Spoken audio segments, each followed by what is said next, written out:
Brilliance Audio presents the unabridged recording of Phantoms by Dean Koontz, performed by Buck Scherner.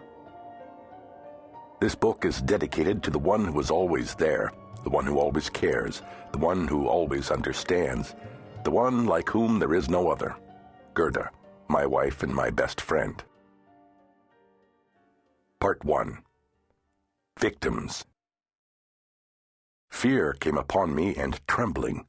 The Book of Job, 4:14. The civilized human spirit cannot get rid of a feeling of the uncanny. Dr. Faustus Thomas Mann. 1. The Town Jail. The scream was distant and brief, a woman's scream. Deputy Paul Henderson looked up from his copy of Time. He cocked his head, listening.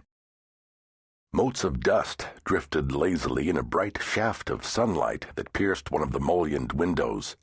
The thin red second hand of the wall clock swept soundlessly around the dial. The only noise was the creak of Henderson's office chair as he shifted his weight in it.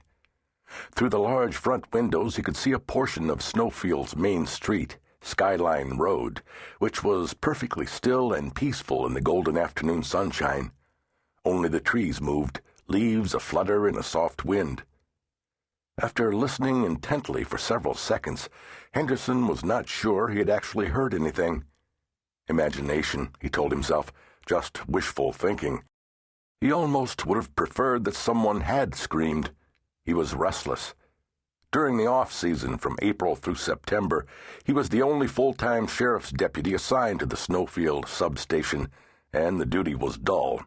In the winter, when the town was host to several thousand skiers, there were drunks to be dealt with, fistfights to be broken up, and room burglaries to be investigated at the inns, lodges, and motels where the skiers stayed. But now, in early September, only the Candle Glow Inn, one lodge, and 2 small motels were open, and the natives were quiet, and Henderson, who was just 24 years old and concluding his first year as a deputy, was bored. He sighed, looked down at the magazine that lay on his desk, and heard another scream. As before, it was distant and brief, but this time it sounded like a man's voice. It wasn't merely a shriek of excitement or even a cry of alarm. It was the sound of terror. Frowning, Henderson got up and headed toward the door, adjusting the holstered revolver on his right hip. He stepped through the swinging gate in the railing that separated the public area from the bullpen, and he was halfway to the door when he heard movement in the office behind him. That was impossible.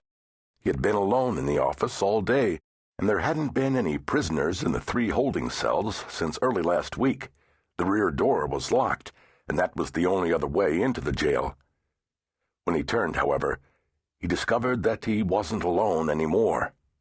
And suddenly, he wasn't the least bit bored.